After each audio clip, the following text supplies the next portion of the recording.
तो दोस्तों, स्वागत है एक पल क्लासेस के यूट्यूब प्लेटफॉर्म पर, जिस पर हम बात कर रहे थे राजस्थान के त्योहार और मेलों के बारे में बात कर रहे थे। जो हमने रैपिड रिवीजन स्टार्ट किया था एलडीसी वालों के लिए, उनमें अपन मेले व त्योहार के बारे में बात कर रहे थे और अपन माघ महीने तक के त्योहार अपन पढ़ चुके थे। थोड़ा पीछे का रिवाइज करें तो हमारे जो त्योहार मनाए जाते हैं, हिंदू जो त्योहार मनाए जाते हैं, वो विक्रमी संवत के अनुसार मनाए जाते हैं। और विक्रमी संवत जो उज्जैन के राजा विक्रमादित्य के द्वारा स्टार्ट किया गया था। विक्रमादित्य जो थे वो राजा भर्तृहरि के छोटे भाई थे। जब उन्होंने संन्यास धारण किया गया था तो वो अपने छोटे भाई को राजा बना देते हैं, जो कि विक्रमादित्य जी थे। उनके द्वारा स्टार्ट किया गया है, इसलिए जो संवत था उसका जो नाम पड़ा वो क्या पड़ा, विक्रम संवत पड़ा। विक्रम संवत जो कैलेंडर है ये चंद्रमा पर आधारित होता है। चंद्रमा पर आधारित होता है और इसको जो सूर्य आधारित जो कैलेंडर से बराबर करने के लिए प्रत्येक 3 वर्ष बाद में एक अतिरिक्त मास जोड़ा जाता है। और अतिरिक्त मास का एक अन्य नाम जो था वो था पुरुषोत्तम मास, जो कि भगवान विष्णु हिरण्यकश्यप का वध करने के लिए जो नरसिंह जो अवतार लेकर आते हैं वो इसी महीने में लेके आते हैं, इसलिए इसको जो नाम दिया गया वो पुरुषोत्तम मास, इसको अन्य नाम दिया गया था। इसके अलावा हम बात कर रहे थे कि जो प्रथम जो हिंदू त्योहार होता है वो होता है छोटी तीज, जो कि श्रावण शुक्ल तृतीया को आती है। और जो अंतिम जो हिंदू त्योहार होता है वो होता है गणगौर, जो कि चैत्र शुक्ल तृतीया को आती है। तीज त्योहारा, बावड़ी, लेडुबी, गणगौर, ये कुछ हम बात कर रहे थे। अब हम एक एक महीने की बात करें तो श्रावण महीने की अपन बात कर रहे थे। श्रावण महीने में सबसे पहले शुक्ल पक्ष की बातें कर रहे थे, क्योंकि जो हमारे हिंदू जो त्योहार होते हैं उनकी जो शुरुआत होती है वो छोटी तीज से होती है। तो सबसे पहले जो आती है वो छोटी तीज आती है, जो कि श्रावण शुक्ल तृतीया को आती है, जो पति पत्नी के प्रेम का त्योहार, प्रकृति प्रेम। और पति अपनी पत्नी के लिए जो गिफ्ट भेजता है उनको सिंजारा बोला जाता है, तो सिंजारा इसमें भेजा जाता है। और हरियाली वो लहरिया ओढ़नी ओढ़ी जाती है, और लहरिया जो पगड़ी ओढ़ी जाती है वो भी श्रावण मास में ही ओढ़ी जाती है। जो लहरिया जो पगड़ी बांधी जाती है वो भी श्रावण मास में बांधी जाती है। तो ये छोटी तीज के बारे में बात थी। छोटी तीज जो फेमस है वो जयपुर की फेमस है। इसके बाद में राखड़ी पूनम, जो श्रावण पूर्णिमा होती है उसको राखड़ी पूनम, रक्षाबंधन पूनम, नारियल पूर्णिमा, क्योंकि जो बहन होती है वो भाई के हाथों में नारियल रखते हुए राखी बांधती है, इसलिए इसको नारियल पूर्णिमा के नाम से जाना जाता है। इस दिन जो श्रवण कुमार था उसकी पूजा की जाती है।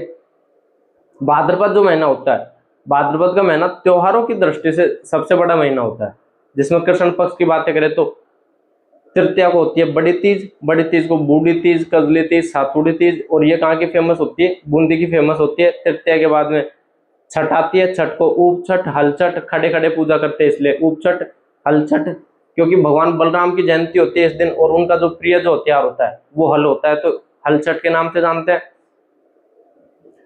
अष्टमी को भगवान कृष्ण का जन्म होता है, इसलिए कृष्ण जन्माष्टमी।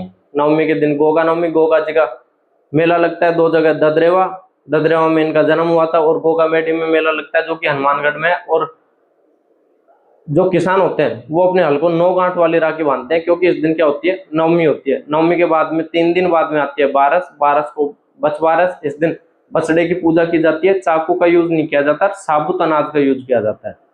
टुकड़ों वाले अनाज का इस दिन उपयोग नहीं किया जाता। इसके बाद में अमावस्या, अमावस्या को सती अमावस्या, रानी सती का मेला लगता है। रानी सती का मेला कहाँ पे लगता है, झुंझुनू में लगता है। और झुंझुनू को इनका जो अन्य नाम है वो है नारायणी बाई। एक नारायणी देवी भी है जो लोक देवियों में पढ़ते हैं, जो जिनका जो मेला है वो अलवर में है। और इनकी जो पूजा करते हैं, इन्होंने जो पहला जो पर्चा दिया था वो मीणा जाति के लोगों को दिया था, तो मीणा जाति के लोग इनकी पूजा करते हैं। नाई समाज के कुल देवी है। इसके बाद में हमने बातें की शुक्ल पक्ष की। शुक्ल पक्ष में द्वितीया, द्वितीया के दिन होती है रामदेव जयंती। रामदेव जी को जयंती को बाबेरी बीज। इस दिन मारवाड़ का कुंभ कहते हैं इसको, क्योंकि जो पूरा जो मारवाड़ है उसका जो धनी माना जाता है, जो स्वामी माना जाता है, वो रामदेव जी को माना जाता है, इसलिए मारवाड़ का कुंभ इस दिन लगता है। और जो मेला लगता है वो रूणीचा रामदेवरा में लगता है, द्वितीया से एकादशी तक लगता है। इसके बाद में चतुर्थी, चतुर्थी को गणेश चतुर्थी, शिव चतुर्थी, कलंक चतुर्थी, चतरा चौथ। मैंने आपको बताया था कि जो एकमात्र जो चतुर्थी है वो शुक्ल पक्ष में जो आती है वो भाद्रपद महीने में आती है। इसके बाद में जितनी भी चतुर्थी आएंगी वो आएंगी कृष्ण पक्ष में। इस दिन राजस्थान में 2 जगह मेले लगते हैं। एक मेला लगता है चुंगी तीर्थ जो जैसलमेर में, और एक जगह मेला लगता है त्रिनेत्र गणेश जी। त्रिनेत्र गणेश मेला लगता है जो कि रणथंभौर में लगता है, जहाँ पे भगवान गणेश जी की 3 नेत्रों वाली मूर्ति है। इसके बाद पंचमी आती है पंचमी को ऋषि पंचमी, जिस दिन सप्त ऋषियों की पूजा की जाती है। माहेश्वरी समाज जिस दिन अपना रक्षाबंधन मनाता है। और इस दिन जो मेला लगता है वो मेला लगता है कामा डीग में मेला लगता है भोजन थाली मेला। भोजन थाली मेला इसलिए लगता है क्योंकि भगवान कृष्ण ने ग्वालों के साथ में एक ही थाली से भोजन किया था। एक ही थाली से भोजन करने के कारण इसको जो नाम दिया वो भोजन थाली मेला इसका नाम दिया। इसके बाद में भोजन थाली मेले के बाद में आती है अष्टमी। अष्टमी को राधा अष्टमी होती है। राधा अष्टमी के दिन जो मेला लगता है वो लगता है निम्बार संप्रदाय का मुख्य जो केंद्र है वो कहाँ पे है, सलेमाबाद में। सलेमाबाद में मेला लगता है। और जो निम्बार्क जो संप्रदाय है उसकी जो सलेमाबाद वाली जो पीठ है इसकी जो स्थापना की गई थी, इसकी स्थापना की गई थी परशुराम जी के द्वारा। परशुराम जी का जन्म खंडेला सीकर में होता है, इसलिए ये जो संप्रदाय है इसका अधिक प्रभाव शेखावाटी में देखने को मिलता है। और निम्बार संप्रदाय के जो लोग होते हैं वो भगवान कृष्ण की पत्नी के रूप में राधा को पूजते हैं। इसलिए इनका जो मेला लगता है वो राधा अष्टमी के दिन लगता है। राधा अष्टमी के बाद में जो आता है वो आता है तेजा दशमी। तेजा दशमी दशमी को मनाई जाती है। इस दिन तेजा जी का मेला लगता है।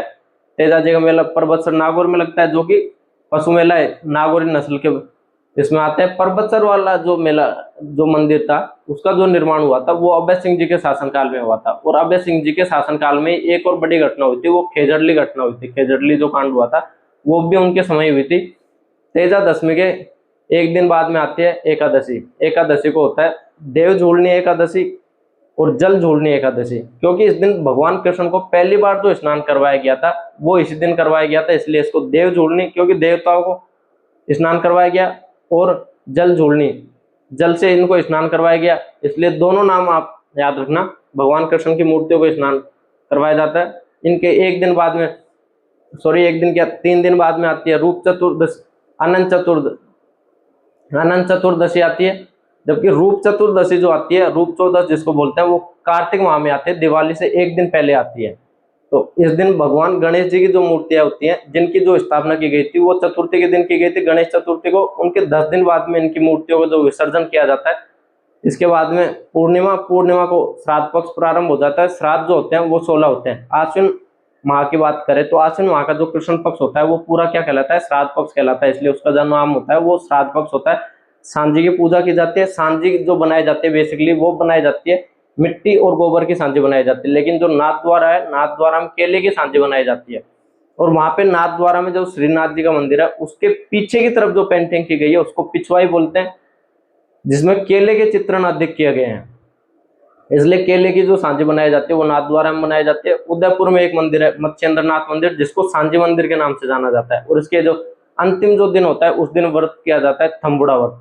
शुक्ल पक्ष की बात करें आश्विन में तो एकम को होते हैं नवरात्रा। नवरात्रा जो शरद ऋतु होती है उस कारण से ये जो नवरात्र होते हैं वो शरद नवरात्रा कहलाते हैं।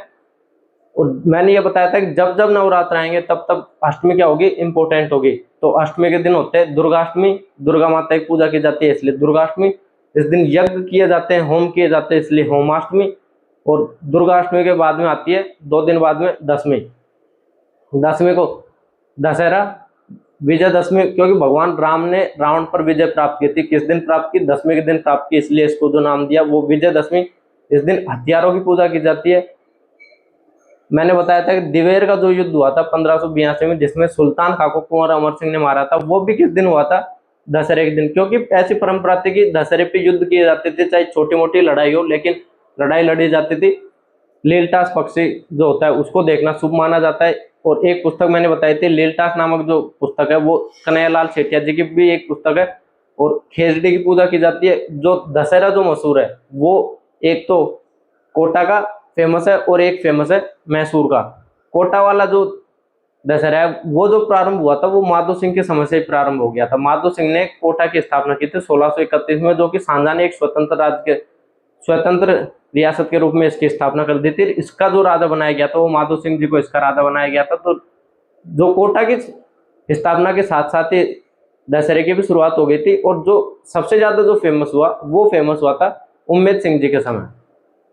ये दशहरे की बातें थी। दशहरे के बाद में आती है पूर्णिमा। पूर्णिमा को शरद पूर्णिमा, रास पूर्णिमा। इस दिन भगवान कृष्ण ने पहली बार क्या रचाया था, रास रचाया था, इसलिए इसका जो अन्य नाम पड़ा वो रास पूर्णिमा पड़ा। शरद पूर्णिमा इसलिए क्योंकि शरद नवरात्र स्टार्ट हो रहे हैं या शरद नवरात्र थे, शरद ऋतु कारण से शरद पूर्णिमा नाम पड़ा। इस दिन दो जगह महोत्सव होते हैं, एक जगह होता है मीरा महोत्सव और एक होता है मारवाड़ महोत्सव। मीरा महोत्सव जो होता है चित्तौड़ में, क्योंकि उनका जो विवाह किया गया था, उनका जो विवाह हुआ था वो राणा सांगा के बड़े बेटे भोजराज से हुआ था। भोजराज से विवाह हुआ था, चित्तौड़ में वो रहा करते थे। तो इनका जो मेला लगता है वो, ये जो महोत्सव मनाया जाता है वो कहाँ पे मनाया जाता है? चित्तौड़ में मनाया जाता है। और ये राधा राधा के जैसे भगवान कृष्ण से प्रेम करती थी और भगवान कृष्ण की जो पूजा करती थी वो सगुण रूप में करती थी, भगवान कृष्ण को अपना पति मानकर पूजा करती थी। इसलिए इनका जो महोत्सव लगता है वो कहाँ पे लगता है? चित्तौड़ में लगता है। इसके अलावा एक और जो अन्य महोत्सव है मारवाड़ महोत्सव। मारवाड़ महोत्सव जोधपुर में लगता है और इसमें जो मांड जो गायन शैली है उसके गीतों की इसमें क्या होती है? अधिकता होती है। इस कारण से इसको मांड महोत्सव के नाम से भी जाना जाता है। आश्विन के बाद में आता है कार्तिक। कार्तिक माह में शुक्ल कृष्ण पक्ष की बातें करें तो एक तो आती है चतुर्थी, कार्तिक में आती है करवा चौथ। चतुर्थी के दिन कृष्ण पक्ष में करवा चौथ के दिन जो महिलाएं होती है वो अपने पति की लंबी उम्र के लिए कामना करती है। और उसके 4 दिन बाद ही वो अहोई अष्टमी, जिस दिन संतान की लंबी उम्र के लिए कामना करती है। आपने महाभारत देखी हो तो महाभारत में आपने देखा होगा कि जो पांचाली जो होती है वो जब अभिमन्यु युद्ध करने जाता है तो वो चूड़ामणि उसके हाथों में बांधती है। वो क्यों बांधती है? क्योंकि युद्ध में उसकी रक्षा कर सके, वो जीवित बचा रह सके। तो इसी प्रकार से महिलाएं जो युद्ध में उनके बच्चे भाग लिया करते थे उनकी रक्षा के लिए व्रत करती थी। कौन सा व्रत करती है? अहोई अष्टमी के दिन व्रत करती है। अहोई अष्टमी के बाद में जो आती है वो 5 त्योहार लगातार आते हैं। त्रयोदशी को तो धन्वंतरी जयंती आती है, चतुर्दशी को रूप चतुर्दशी आती है, रूप चतुर्दशी के बाद में आती है अमावस्या। अमावस्या के दिन क्या होती है? दिवाली होती है। दीपावली मनाई जाती है क्योंकि भगवान राम जो रावण पर विजय प्राप्त करने के बाद में पहली बार जो वनवास काट के अयोध्या आए थे उसके बाद में, तो उनके स्वागत के लिए अयोध्या वासियों ने जो दीपक जलाए थे, इस कारण से दीपावली के रूप में हम इसको मनाते हैं। दीपावली के दिन अन्य धर्मों की तरफ से देखें तो महावीर स्वामी जी और जो दयानंद सरस्वती जी हैं उन दोनों को क्या हुआ था? निर्वाण प्राप्त हुआ था इसी दिन, इसलिए भी इसका थोड़ा इंपॉर्टेंट रहता है। इसके बाद में शुक्ल पक्ष के बारे में बात करें तो शुक्ल पक्ष बाद एकम को होती है अन्नकूट महोत्सव, जिस दिन गोवर्धन पूजा होती है। गोवर्धन जो पर्वत को उठाया था तो उनकी पूजा की जाती है एकम के दिन, और इस दिन अन्नकूट महोत्सव होता है। अन्नकूट महोत्सव जो फेमस है वो नाथद्वारा का फेमस है। नाथद्वारा में भील जनजाति के द्वारा इसमें भाग लिया जाता है। द्वितीया को क्या होती है? भाई दूज। भाई दूज को यम दूज के नाम से जानते हैं। इसके बाद में अष्टमी को होती है गोपाष्टमी। गोपाष्टमी के दिन भगवान जो कृष्ण थे वो पहली बार क्या करने गए थे? गाय चराने गए थे, इसलिए गोपाष्टमी के एक दिन बाद में होती है नवमी। इस दिन हमने क्या खाए? आंवले खाए। आंवले खाए तो क्या हुआ? उनसे हमको कोई नुकसान नहीं हुआ, क्षय नहीं हुआ किसी प्रकार का, इसलिए इसको जो अन्य जो नाम दिया वो नाम दिया अक्षय नवमी। अक्षय नवमी के बाद में जो आती है वो आती है पूर्णिमा। पूर्णिमा को क्या होता है? बैनेश्वर धाम नहीं, सत्यनारायण पूर्णिमा, जिसको अन्य कार्तिक पूर्णिमा के नाम से जानते हैं। इस दिन भगवान जो विष्णु थे उन्होंने जो पहला अवतार लिया था मत्स्य अवतार, वो इसी दिन लिया था। इसलिए जो भगवान सत्यनारायण की पूजा की जाती है वो कार्तिक पूर्णिमा के दिन की जाती है। कार्तिक पूर्णिमा को राजस्थान में 4 जगह बड़े मेले लगते हैं। एक मेला लगता है कोलायत बीकानेर में, जो कोलायत झील के किनारे लगता है, जहां पर कपिल मुनि का आश्रम बना हुआ था। कपिल मुनि जो थे वो सांख्य दर्शन के जनक थे। एक मेला लगता है चंद्रभागा मेला चंद्रभागा नदी के किनारे लगता है, जो झालरापाटन झालावाड़ में लगता है। इसको हाड़ौती का सुरंगा मेला भी कहते हैं। ये एक प्रकार का पशु मेला है जिसमें मालवी नस्ल के पशु इसमें आते हैं। इसके बाद में एक मेला लगता है रामेश्वरम में BCC बनास, चंबल और चिप, इन नदियों का त्रिवेणी संगम होता है और यहाँ पे मेला लगता है रामेश्वरम में। एक मेला लगता है पुष्कर में जो मेला लगता है वो रंगीला मेला है। और ऐसे तो पुष्कर में हर माह मेले लगते रहते हैं, लेकिन जो सबसे ज्यादा जो इम्पोर्टेंट होता है, सबसे ज्यादा भीड़ वाला जो मेला होता है वो यही होता है कार्तिक पूर्णिमा वाला। पुष्कर की और बात करें तो पुष्कर को तीर्थराज, तीर्थों का मामा, कोकण तीर्थ, और यहाँ पर पुष्कर झील है। पुष्कर झील का जो निर्माण हुआ था वो क्रेटर झील है। ये एक प्रकार की उल्का पिंडों कारण से इसका निर्माण हुआ था, नेचुरल झील है। और इसके किनारे जो 52 घाट बने हुए हैं, 500 मंदिर हैं। और यहाँ पर ब्रह्मा जी का एकमात्र मंदिर बना हुआ है। ब्रह्मा जी के मंदिर के अलावा उनकी जो अन्य दो पत्नियां थी, सावित्री मंदिर और गायत्री मंदिर बना हुआ है। रंगनाथ मंदिर बना हुआ है, और इसी मंदिर में भगवान सूर्य की प्रतिमा रखी हुई है। तो सूर्य सूर्य भगवान की जो प्रतिमा रखी हुई है वो भी यहीं पे रखी हुई है। इसके अलावा तीर्थों की जो नानी है वो देवयानी सांबर, और तीर्थों का जो भांजा है वो कहाँ पे है, मच्छकुंड धौलपुर। कार्तिक के बाद में मार्गशीर्ष और पौष माह में कोई भी त्योहार नहीं आते, क्योंकि उस टाइम पे सर्दी अधिक होती है। सर्दी अधिक होने के कारण से हमने कोई त्योहार नहीं मनाए। इसके बाद में बात की माघ महीने की। माघ महीने में कृष्ण पक्ष की बातें करें तो दोनों जो त्योहार आते हैं वो कौन से आएंगे, तिलों से संबंधित आएंगे। पहली आती है चतुर्थी। चतुर्थी को हमने मनाए तिल चौथ। तिल चौथ को अन्य जो, इस दिन माता ने हमारे पूरे संकट दूर कर दिए, संकट हर लिए, इसलिए इसको जो अन्य नाम जो दिया वो नाम दिया संकट हरण चौथ। और जो चौथ माता का जो मेला लगता है वो लगता है चौथ का बरवाड़ा, जो कहाँ पे है, सवाई माधोपुर में मेला लगता है तिल चौथ के दिन। इसके बाद में एकादशी के दिन सटतिला एकादशी। सटतिला एकादशी के दिन 6 प्रकार के जो तिलहन है उनका दान किया। उसके बाद में सटतिला एकादशी के बाद में हमने बातें की इसकी शुक्ल पक्ष के बारे में। शुक्ल पक्ष के बाद बातें करें तो शुक्ल पक्ष में जो एकम होती है उसको गुप्त नवरात्र प्रारंभ हो जाते हैं। गुप्त नवरात्र जो किसी को बताने नहीं होते, कब प्रारंभ होते हैं, माघ महीने में। और एक जो गुप्त नवरात्र होते हैं वो होते हैं आषाढ़ महीने में। गुप्त नवरात्र के बाद में आती है पंचमी। पंचमी को क्या मनाते हैं, बसंत पंचमी। माँ सरस्वती की जयंती होती है, इसलिए इस दिन क्या दिए जाते हैं, गार्गी पुरस्कार दिए जाते हैं, लड़कियों को दिए जाते हैं। और इसके बाद में माघ शुक्ल सप्तमी। शुक्ल सप्तमी में क्या होती है, सूर्य सप्तमी और रथ सप्तमी। ये लिख लेना, माघ शुक्ल सप्तमी। माघ शुक्ल सप्तमी को सूर्य सप्तमी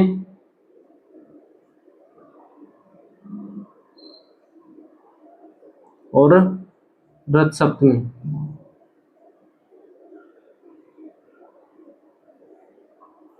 इसके बाद में माघ शुक्ल सप्तमी के बाद में आती है पूर्णिमा। पूर्णिमा क्या लगता है, बेणेश्वर मेला लगता है। बेणेश्वर मेला नवा टापरा डूंगरपुर में लगता है। भील जनजाति इसमें भाग लेती है। सोम, माही और जाखम नदियों के किनारे लगता है। बेणेश्वर जो धाम है उसकी स्थापना की गई थी संत माओ जी के द्वारा। खंडित शिवलिंग की यहाँ पे पूजा की जाती है, और इसको वागड़ का पुष्कर और आदिवासियों का कुंभ इसको कहा जाता है। तो यहाँ तक हम बात कर चुके थे माघ महीने की। माघ महीने के आगे हम बात करें तो माघ के बाद में हम बात करें फाल्गुन महीने की।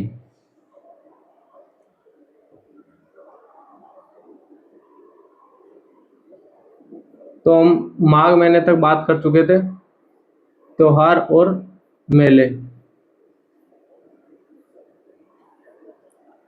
हम बात करें फाल्गुन। फाल्गुन में बात करेंगे कृष्ण पक्ष की। फाल्गुन के कृष्ण पक्ष में ओनली और ओनली एक जो त्योहार हम मनाते हैं वो मनाते हैं महाशिवरात्रि का।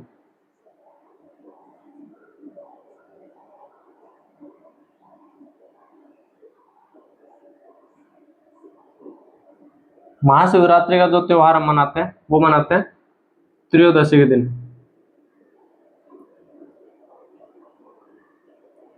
त्रयोदशी के दिन मनाते हैं कृष्ण त्रयोदशी को। फाल्गुन कृष्ण त्रयोदशी को एक जो त्योहार मनाते हैं वो मनाते हैं महाशिवरात्रि का। महाशिवरात्रि का जो मेला लगता है वो लगता है सिवाड़ में।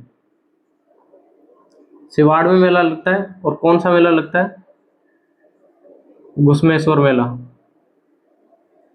और इसको क्या मानते हैं, जो 12वां जो ज्योतिर्लिंग है वो माना जाता है इसको।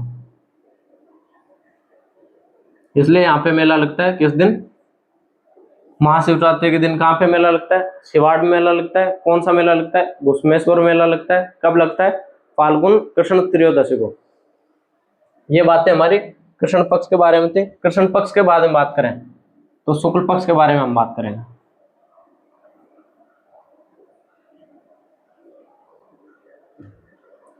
शुक्ल पक्ष के बारे में बात करें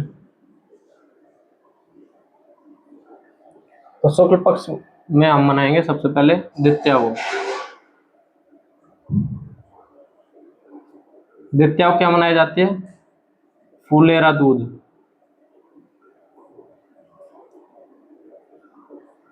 नाम से ही आपको पता चल रहा होगा, दूज है तो कब आएगी, द्वितीया को आएगी। फुलेरा दूज है, कब आएगी, फाल्गुन महीने में आएगी। बस आपको ये ध्यान रखना है कि कौन से पक्ष में आएगी, शुक्ल पक्ष में आएगी, क्योंकि कृष्ण पक्ष में हम एक ही त्योहार मना रहे हैं, वो महाशिवरात्रि का त्योहार मनाते हैं। और द्वितीया को जो मनाते हैं वो फुलेरा दूज। फुलेरा दूज क्या है, एक अबूझ सावा है। अबूझ क्या है, सावा। कोई आपसे पूछे कि कितने अबूझ सावे होते हैं, तो आप क्या उत्तर दोगे, अबूझ सावे 4 होते हैं। कौन कौन से होते हैं, एक आता है फुलेरा दूज को, कब आता है, फुलेरा दूज। एक आता है देव उठनी, देव उठनी जो एकादशी होती है उसको आता है। एक आता है आखा तीज, जिसको अक्षय तृतीया बोलते हैं, जो कब आती है, वैशाख शुक्ल तृतीया में, आखा तीज के दिन। और एक जो होता है वो होता है भदोल्या नवमी को। कब होता है, भदोल्या नवमी को। भदोल्या नवमी जो आती है वो आषाढ़ में आती है। अब आप एक चीज नोटिस करना कि ये जितने भी जो अबूझ सावे हैं वो शुक्ल पक्ष में आ रहे हैं। जैसे हम बात करें फुलेरा दूज, फुलेरा दूज जो आती है वो फाल्गुन शुक्ल द्वितीया को आती है। आखा तीज जो आती है वो वैशाख शुक्ल तृतीया को आती है। देव उठनी जो एकादशी आती है वो कार्तिक शुक्ल एकादशी को आती है। और लास्ट वाला जो है भदोल्या नवमी, वो आती है आषाढ़ शुक्ल एकादशी को, जो देवस होते हैं उससे 2 दिन पहले। अब इनकी थोड़ी बातें करें तो आखा तीज को क्या होते हैं, सर्वाधिक जो बाल विवाह जो होते हैं वो किस दिन होते हैं, आखा तीज के दिन होते हैं बाल विवाह। सर्वाधिक बाल विवाह आखा तीज के दिन होते हैं, जबकि जो सर्वाधिक जो विवाह होते हैं वो किस दिन होते हैं, भदोल्या नवमी को। क्योंकि देव सोने वाले होते हैं, देवों की क्या लगने वाली होती है, आचार संहिता लगने वाली होती है 4 महीने के लिए। द्वितीया के बाद में आती है पूर्णिमा। पूर्णिमा क्या मनाते हैं, होली, होली मनाते हैं। अब होली का जो त्योहार होता है वो राजस्थान में अलग अलग जगह अलग अलग प्रकार की होली आपको देखने को मिल जाएगी। अलग अलग जगह अलग अलग प्रकार का कल्चर आपको देखने को मिल जाएगा, अलग अलग प्रकार से होली खेलते हैं। तो हम एक एक के बारे में बात करें, कहाँ कहाँ पे किस किस प्रकार की होली खेली जाती है। तो भिनाई में जो होली खेली जाती है वो खेली जाती है कोडामार होली। कोडामार होली कहाँ खेली जाती है, भिनाई में खेली जाती है। भिनाई के बारे में जब आप लोक देवता पढ़ते हैं उस समय आपने पढ़ा होगा कि जो देवनारायण जी हैं, देवनारायण जी के पिता को भिनाई के राजा ने मारा था। तो देवनारायण जी जब अपने मामाओं के वहां से आते हैं, ननिहाल से आते हैं वापस, जब उनकी 11-12 वर्ष की उम्र में वहां से आते हैं और आकर भिनाई के राजा को मारते हैं। भिनाई के राजा को मारकर अपने पिता की हत्या का बदला लेते हैं और गायों की रक्षा करते हैं। तो दोनों चीज बातें आप याद रखें, ये किसके लिए भी इंपॉर्टेंट है, देवनारायण जी के लिए। और भिनाई की एक और बात है, भिनाई में 1904 में जो पहली जो सहकारी समिति थी उसकी स्थापना भी कहाँ की गई थी, भिनाई में की गई थी। तो भिनाई में एक और चीज है, फर्स्ट जो सहकारी समिति है वो कहाँ बनाई गई थी, भिनाई में बनाई गई थी। कब बनाई गई थी, 1904 में। भिनाई के बाद में हम बात करें तो बाड़मेर की, बाड़मेर में जो होली खेली जाती है वो खेली जाती है पत्थरमार होली।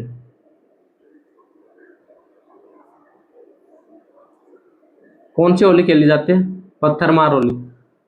बाड़मेर वालों के पास कुछ था तो नहीं, वही धोरे धोरे रेत रेत, तो उन्होंने क्या किया, पत्थर मार के होली खेलना प्रारंभ कर दिया। और पत्थर मार जो होली है वो एक जगह की और फेमस है, वो फेमस है भेलुड़ा गांव की। भेलुड़ा गांव डूंगरपुर। ये जो होली खेली जाती है भेलुड़ा गांव में वो पुलिस की देख रेख में खेली जाती है। और जो बाड़मेर वाली जो होली है वो वर्तमान में तो खैर समाप्त होती जा रही है, लेकिन पढ़ना तो पड़ता है हमको, हिंदी ग्रंथ अकादमी वाली बुक्स लिखती है इनके बारे में। तो भेलुड़ा गांव वाली जो होली है वो डूंगरपुर में खेली जाती है और पुलिस की जो देख रेख होती है उसमें खेली जाती है। बाड़मेर की एक और बात करें बाड़मेर से एक और बारात निकाली जाती है, इलोजी की बारात है। इलोजी की बारात कहाँ से निकाली जाती है? बाड़मेर से निकाली जाती है। कब निकाली जाती है? होली के दिन निकाली जाती है। इलोजी जो थे, वो जो होलिका थी, हिरण्याकश्यप की जो बहन होलिका थी, उसके मंगेतर थे ये। उनसे इनका विवाह होने वाला था, लेकिन वो होली में उनका स्वाहा हो जाता है और उसके बाद में ये क्या रह जाते हैं? कंवारे रह जाते हैं। तो अभी भी जो कंवारे जो लोग होते हैं, जिनकी शादी नहीं होती है, उनको बिठा के गधे पे और उनकी सवारी निकाली जाती है। ये जो त्योहार होता है वो हंसी खुशी के साथ प्रारंभ होता है, लेकिन अंत में जाते जाते इसका जो अंत होता है वो दुखद होता है, रोने बिलखने के साथ इसका अंत होता है। तो इलो जी की बारात। और इसके बाद में बात करें तो महावीर जी। महावीर जी जो करौली है, वहां पर जो होली खेली जाती है वो खेली जाती है लठमार होली।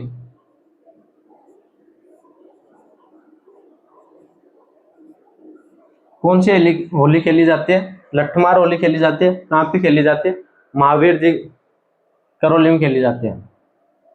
और बात करें, ब्यावर से निकाली जाती है बादशाह की सवारी।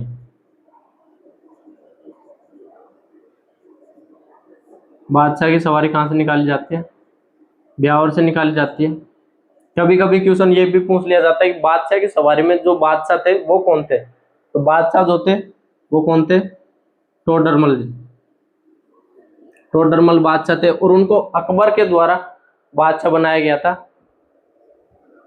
तो उस कारण से ब्यावर से जो होली खेली जाती है वो होली खेली जाती है। उस दिन जो सवारी निकाली जाती है वो बादशाह की सवारी निकाली जाती है, और इस सवारी में बीरबल आगे आगे इसमें डांस करता हुआ चलता है, और बादशाह कौन बनता है? टोडरमल बनता है। तो बादशाह की सवारी जो निकाली जाती है वो ब्यावर से निकाली जाती है। इसके अलावा कोटा का जो फेमस है वो क्या फेमस है? नहान फेमस है। नहान जो किया जाता है, इसमें क्या किया जाता है कि अलग अलग प्रकार के जो स्वांग है वो किया जाता है। पौराणिक कथाओं पे आधारित स्वांग इसमें किए जाते हैं। अलग अलग प्रकार की देवताओं की जो कहानियां हैं वो बताई जाती है। कोटा में नहान है जो दो जगह, एक तो नहान है जो दो जगह किया जाता है। एक किया जाता है सांगोद में, और एक सांवा नामक एक स्थान है वहां पे किया जाता है। तो नहान के लिए दो जगह फेमस है, एक तो कोटा में सांगोद, और एक कौन फेमस है? सांवा। इस दिन क्या किया जाता है? स्वांग रचे जाते हैं कोटा में। कोटा के अलावा एक जो फेमस है वो फेमस है मेनार गांव की। मेनार में खेली जाती है बारूदों की होली। बारूदों की होली कहाँ पे खेली जाती है? मेनार में खेली जाती है। मेनार के बारे में बात करें तो मेनार जो झील है उसके आसपास मेनारिया ब्राह्मण रहते हैं। मेनारिया ब्राह्मण रहते हैं वहां से एक बार कहते हैं कि सांझा कोई सेना निकल रही थी, तो उनके द्वारा जहांगीर की सेना वहां से जा रही थी, तो जहांगीर की सेना को उनके द्वारा बारूदों के द्वारा उड़ा दिया गया था। बारूदों के द्वारा उड़ाते, इस कारण से यहाँ पे जो होली खेली जाती है वो बारूदों की होली खेली जाती है। मेनार के बारे में और बात करें तो मेनार एक राजस्थान की रामसर साइट बना दी गई है। 4 रामसर साइट राजस्थान में सांबर है। सांबर के अलावा मेनार, खींचन और जो अलवर की जो सिलीसेट जो झील है वो। मेनार बर्ड विलेज भी है। तो खूब सारी बातें मेनार की। मेनार के अलावा जयपुर की बात करें तो जयपुर में एक नाटक किया जाता है, जन्म, परण और मरण। कौन सा नाटक किया जाता है? नाटक खेला जाता है एक जन्म, परण और मरण। जन्म, व्यक्ति के जन्म की इसमें झांकी दिखाई जाती है। परण यानी विवाह, व्यक्ति का जो विवाह वाला जो 3 बड़े कार्य माने जाते हैं व्यक्ति जीवन में, एक तो जन्म उसका, एक विवाह होना और एक मरण। तीनों ही कहाँ पे दिखाए जाते हैं? तीनों जो व्यक्ति की जो जीवन जो श्रृंखला होती है वो दिखाई जाती है। जयपुर में एक नाटक किया जाता है जन्म, परण और मरण का। कब किया जाता है? होली के समय किया जाता है। तो होली की हमारे पास खूब सारी बातें हैं। होली जो होती है वो फाल्गुन पूर्णिमा को होती है। फाल्गुन पूर्णिमा के दिन अलग अलग प्रकार की होली आपको राजस्थान में देखने को मिलती है। पत्थरमार जो होली खेली जाती है वो बाड़मेर में खेली जाती है, और एक जगह जो खेली जाती है वो भीलूड़ा गांव जयपुर बेलूड़ा गांव डूंगरपुर में खेली जाती है। जयपुर में जन्म परण मरण का नाटक खेला जाता है। कोटा में नाहन किया जाता है, जहाँ पर अलग अलग सॉन्ग रचे जाते हैं। जो दो जगह का फेमस है, एक तो सांगोद और एक जगह फेमस है सांवा। बादशाह की जो सवारी निकाली जाती है वो ब्यावर से निकाली जाती है। ब्यावर में जो बादशाह जो बने थे वो टोडरमल थे, जिनको अकबर के द्वारा बनाया गया था। इसके अलावा इलोजी की जो बारात निकाली जाती है वो बाड़मेर से निकाली जाती है। लट्ठमार जो होली खेली जाती है वो महावीर जी करौली में खेली जाती है। और जो होड़ा मार जो होली खेली जाती है वो भिनाई में खेली जाती है। तो ये होली के बारे में बातें थी। अबू साव के बारे में बात कर रहे थे, कौन कौन से अबू सावे होते हैं। तो 4 अबू सावे, अक्षय तृतीया, भदला नवमी, फुलेरा दूज और एक देवउठनी एकादशी। तो ये हमारी बातें थी फाल्गुन महीने के बारे में। फाल्गुन फाल्गुन के बाद में बात करेंगे चैत्र माह की। फाल्गुन में कृष्ण पक्ष में एक ही त्योहार आता है, वो चीज ध्यान रखना। कृष्ण पक्ष में ओनली और ओनली महाशिवरात्रि आती है। वो कब आती है? 13 के दिन आती है, त्रयोदशी को आती है, जिस दिन मेला लगता है शिवाड़। शिवाड़ कभी आप जाओगे तो वहां देखना, शाम के समय देखने का नजारा कुछ अलग होता है। वहां पे खूब सारे बड़े बड़े शिवलिंग बने हुए हैं। तो शिवाड़ में वो मेला लगता है। इसके बाद में बात करें फाल्गुन के बाद में चैत्र। चैत्र में कृष्ण पक्ष की बात करें तो होली के एक दिन बाद में क्या आती है? धुलंडी आती है। क्या आती है? धुलंडी आती है होली के एक दिन बाद में। तो एकम को आती है। एकम के बाद में अष्टमी। अष्टमी क्या आती है? शीतला अष्टमी। शीतला अष्टमी के दिन क्या होता है? जो शीतला माता है उनके जो बासी जो भोजन होता है उसका प्रसाद इस दिन चढ़ाया जाता है। बासी भोजन जो होता है उसको क्या बोलते हैं? बासोड़ा। तो बासोड़ा कब होता है? वो भी इस दिन ही होता है। बासी भोजन का उनको प्रसाद चढ़ाया जाता है, उनको भोग जो लगाया जाता है वो बासी भोजन का लगाया जाता है, इसलिए उसको क्या कहते हैं? बासोड़ा कहते हैं। जो कब होता है? शीतला अष्टमी के दिन होता है। शीतला अष्टमी को किसकी पूजा की जाती है? शीतला माता की पूजा की जाती है। शीतला माता जो है उनका जो मंदिर है वो कहाँ पे? चाकसू में। चाकसू में इनका जो मंदिर है, उस दिन शीतला अष्टमी के दिन मेला लगता है। अब इनका जो मेला लगता है चाकसू में उसको कहते हैं गधों का मेला।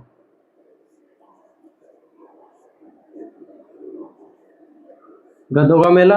और इसको एक और जो नाम से जानते हैं वो है बैलगाड़ी मेला। गधों की यहाँ पे खरीद बिक्री होती है और लोग बाग क्या करते हैं?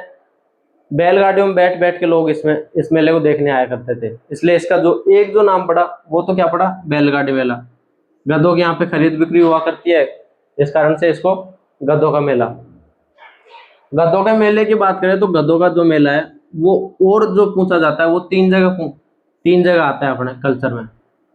एक आता है माघ शुक्ल सप्तमी को ब्राह्मणी माता का, जब आप देविया पढ़ेंगे वहां पर पढ़ेंगे ब्राह्मणी माता। ब्राह्मणी माता का जो मंदिर है वो सोरसैन 12 में है। सोरसैन में। और इनका जो मेला लगता है वो लगता है माघ शुक्ल सप्तमी, जिस दिन सूर्य सप्तमी होती है उस दिन मेला लगता है। और वो मेला कौन सा है? गधों का मेला।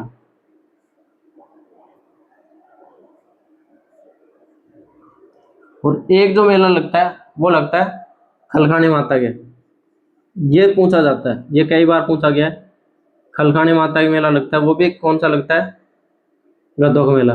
जो कहाँ पे लगता है? भावगढ़ बंध्या में। और ये थोड़ा इम्पोर्टेंट रहता है, इसके बारे में तो आप इम्पोर्टेंट करके लगा ही लेना, क्योंकि ये काफी बार पूछा गया है खलखानी माता का मेला कहाँ पे लगता है और वो किस प्रकार का मेला है। तो गधों के लिए फेमस है ये। और भावगढ़ बंध्या में ये मेला लगता है। शीतला अष्टमी के जो मेला लगता है वो भी कौन सा मेला लगता है? गधों का मेला। ब्राह्मणी माता का जो मेला लगता है माघ शुक्ल सप्तमी को, जो कब लगता है? सोरसैन में लगता है, वो भी कौन सा मेला है? गधों का मेला। अष्टमी के बारे में बातें हो गई। अष्टमी के बाद में जो आती है एकादशी।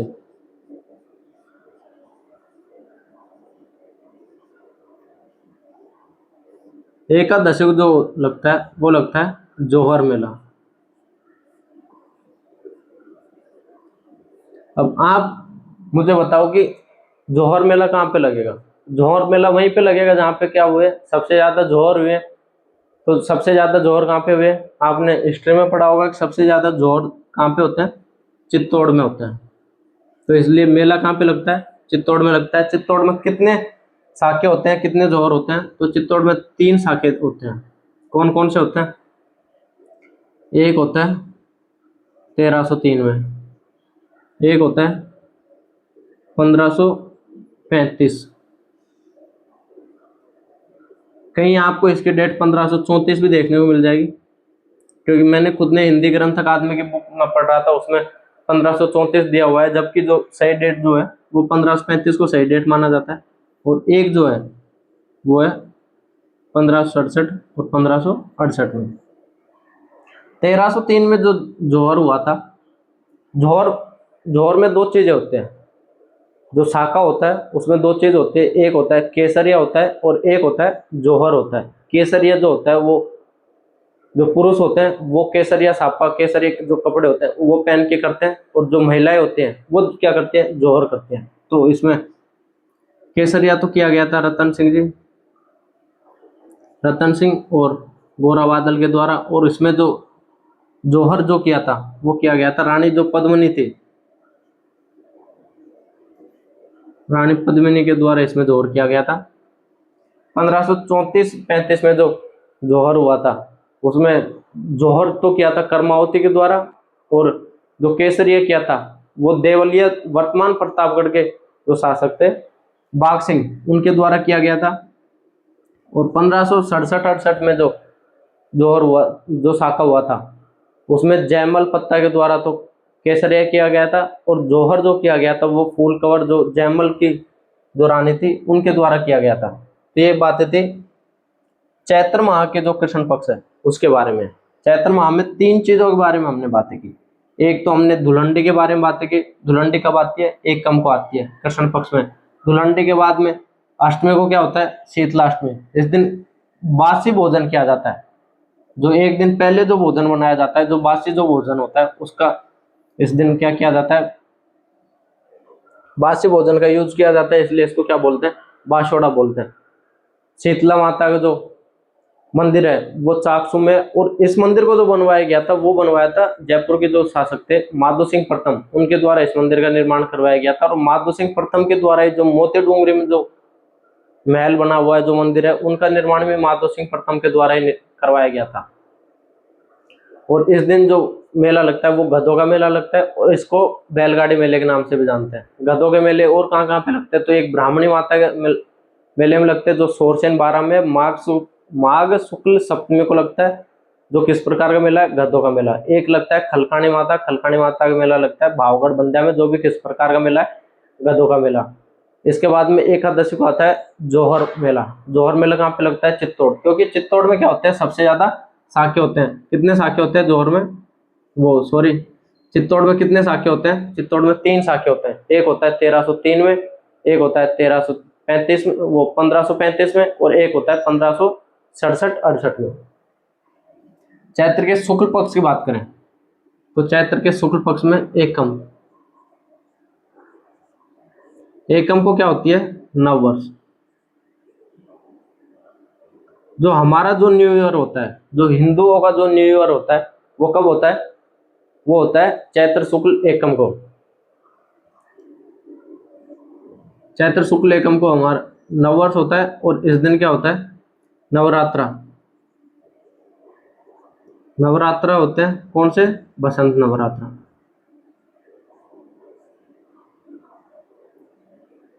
और आश्विन माह में जो नवरात्रे होते हैं वो कौन से होते हैं, आश्विन माह में जो नवरात्रे होते हैं वो होते हैं शरद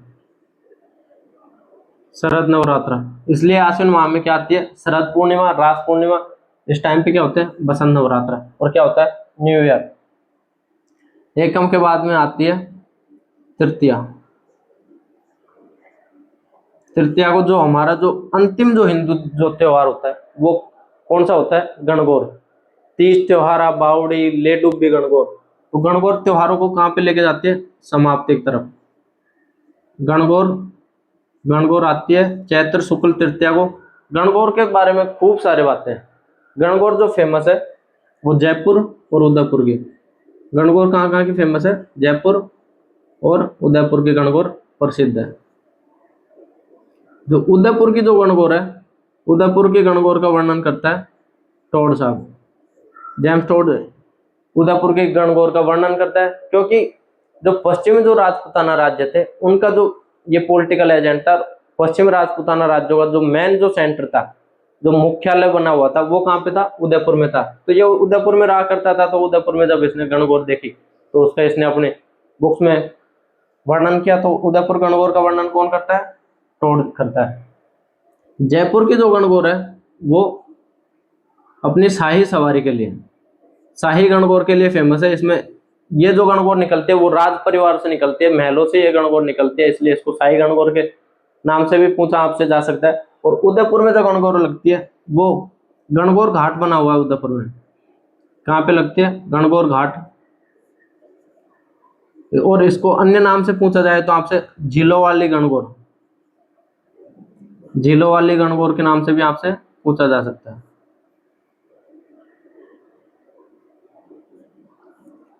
गणगौर के दिन माता पार्वती, गण का जो अर्थ होता है वो होता है भगवान शिव, शिव, और गौर का मतलब होता है पार्वती।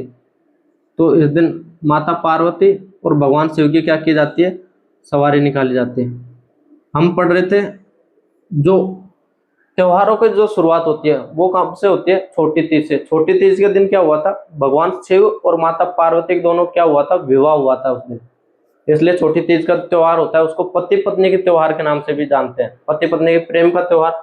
जबकि जो अंतिम जो त्योहार होता है वो भी किसके लिए फेमस है? शिव और पार्वती। इसको ईसर और गौरा, भगवान शिव को ईसर और माता पार्वती को गौरा, ईसर गौरा की सवारी भी इस दिन निकाली जाती है। तो दोनों जो बड़े जो त्योहार है जिनकी शुरुआत भी होती है और जिनसे त्योहारों का अंत होता है वो दोनों किसके लिए है?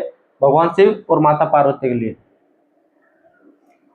गणगौर के जो त्योहार हैं उस दिन महिलाएं जो गीत गाती हैं वो गीत गाते हैं भंवर मन खेलन दो गिणगौर, भंवर मन खेलन दो गिणगौर, हमारी सखिया जो वह बाट, भंवर मन खेलन दो गिणगौर। तो गणगौर खेलने के लिए वो अपने पति से अनुरोध करती है कि मेरी जो सखियां हैं वो मेरी क्या कर रही हैं? मेरी बाट जो रही है, मेरा इंतजार कर रही है, तो मेरे को जाने दो और मेरे को क्या खेलने दो? गणगौर खेलने दो। इस दिन महिलाएं जो होती हैं, दो महिलाएं दो प्रकार की जो होती हैं, एक विवाहित जिनका विवाह हो चुका है और एक जो अविवाहित होती हैं। जो विवाहित जो स्त्री होती हैं, जो पतिव्रता स्त्री होती है वो अपने पति की लंबी उम्र के लिए, और जो अविवाहित जो स्त्री होती हैं वो अपने अच्छी भाभी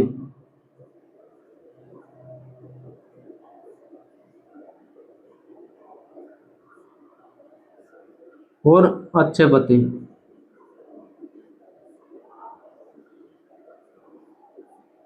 इसके लिए वो गीत गाती हैं राय सी भोजाई दे कान कवर सो बीरो दे, कि राय जैसी एक अच्छी मेरे को भोजाई दे। राय का जो अर्थ होता है वो होता है माता पार्वती। राय, आप जब लोकगीत पढ़ोगे उस टाइम पे आप पढ़ोगे गौरी जो लोक नृत्य है उसको राय के नाम से भी जानते हैं। राय जो लोक नृत्य है उसके नाम से कौन से उसको जाना जाता है? गौरी लोक नृत्य को। तो राय जैसे तो भोजाई दे, राय सी भोजाई दे कान कवर सो बीरो दे, कि हमको एक तो हैंडसम और स्मार्ट तो कौन दे?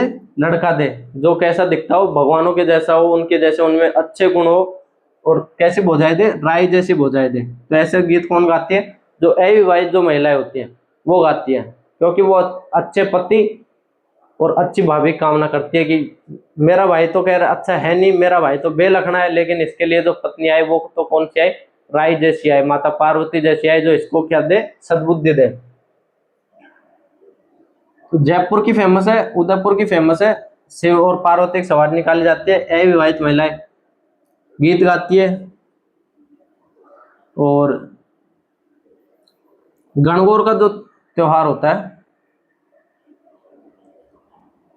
गणगौर के बारे में हम बात कर रहे थे। गणगौर झीलों वाली गणगौर के रूप में इसको कहाँ पे? उदयपुर, उदयपुर की जो गणगौर है उसको झीलों वाली गणगौर, और गणगौर घाट वहां पे बना हुआ है। जब आप सिटी पैलेस से बाहर की तरफ जाओगे, जगदीश मंदिर के पास से निकलते हुए जाओगे, तो वहां पे गणगौर घाट बना हुआ है। और गणगौर का जो त्योहार है वो सर्वाधिक लोकगीतों वाला त्योहार है। सर्वाधिक जो लोकगीत किसी के बारे में है तो गणगौर के बारे में है। सर्वाधिक लोकगीतों वाला कोई त्योहार है तो वो कौन सा त्योहार है? गणगौर है। अब गणगौर के बारे में और बातें करें,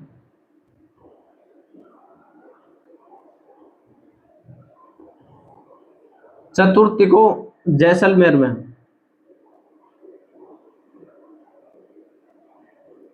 चतुर्थी को जैसलमेर में किसकी सवारी निकाली जाती है? गवर की सवारी निकाली जाती है। अब इसके पीछे थोड़ा सुनना, देखो क्या बातें रही।